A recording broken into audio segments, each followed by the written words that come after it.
A local pastor's kid, David Ellis, grew up and moved to New York to be an artist. Back in 1999, he decided to come back to his hometown and revitalize it with art by taking old tobacco barns and painting murals on them. He brought dozens of young artists with him from New York, and they became known by the locals as the Barnstormers. Over the next couple of summers, they worked to bring new life to structures that were once a way of life for that community.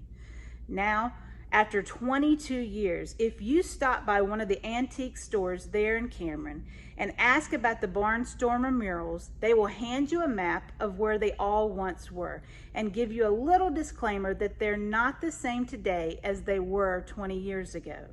As we journeyed down back roads looking, some barns have been torn down, some have fallen over, but there are some that still remain. Paint faded and no longer as bright and lively as they once were, but still pretty cool to look at and see what has been left behind.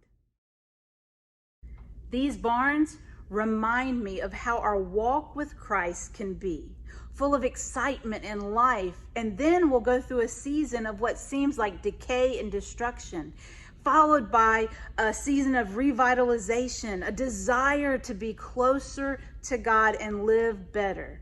And so we slap on a fresh new paint of passion for the Lord.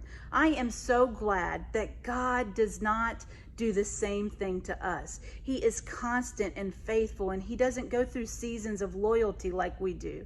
In fact, in the book of Lamentations, it says that his steadfast love never ceases. His mercies never end.